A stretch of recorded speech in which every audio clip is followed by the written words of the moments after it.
জাতীয় নাগরিক কমিটি ও বৈষম্য বিরোধী ছাত্র আন্দোলনের নেতাদের উদ্যোগে দেশের নতুন রাজনৈতিক দল জাতীয় নাগরিক পার্টি আত্মপ্রকাশ করেছে।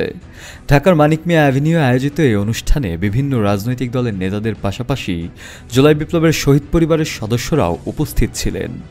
তবে আত্মপ্রকাশ অনুষ্ঠানে শহীদ আবু সাঈদের পরিবারকে অন্য শহীদ পরিবারের মাধ্যমে আমন্ত্রণ জানানো হলেও অনুষ্ঠানে উপস্থিত হওয়ার পর তাদের প্রতি কোনো খোঁজ খবর নেওয়া হয়নি, এমন অভিযোগ তুলেছেন শহীদ আবু সাঈদের বড় ভাই আবু হোসেন।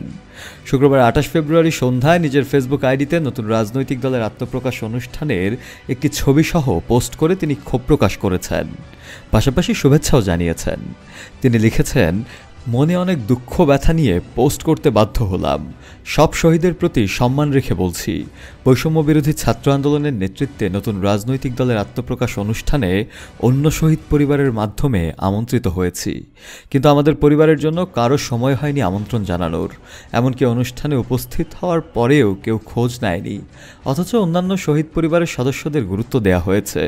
বৈষম্য বিরোধী ছাত্র আন্দোলনের প্রথম শহীদ আবু সাঈদ, যার আত্মত্যাগের কারণেই কোটা সংস্কার আন্দোলন গণ অভ্যুত্থানের রূপ নেয় এবং তৈরি হয় নতুন বাংলাদেশ। বৈষম্য বিরোধী ছাত্র আন্দোলনের কতজন সমন্বয়ক শহীদ আবু সাঈদের পরিবারের খোঁজ নিয়েছে? অথচ অনেক সাধারণ মানুষ এবং রাজনৈতিক ব্যক্তিত্ব আমাদের খোঁজ নিয়েছেন।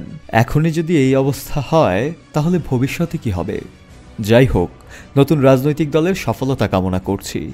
তার এই পোস্টের নিচে নেটিজনরা বিভিন্ন ধরনের মন্তব্য করছেন, পাশাপাশি অনেকেই শেয়ার করছেন পোস্টটি, লিখছেন নিজেদের মতামত।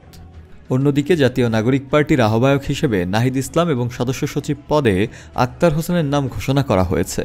দলটির আত্মপ্রকাশ অনুষ্ঠানে এই ঘোষণা দেন জুলাই গণ অভ্যুত্থানের শহীদ ইসমাইল হোসেন রাব্বির বোন মিম আক্তার। নতুন এই দলের কমিটিতে মোট ১৫১টি পদ রাখা হয়েছে।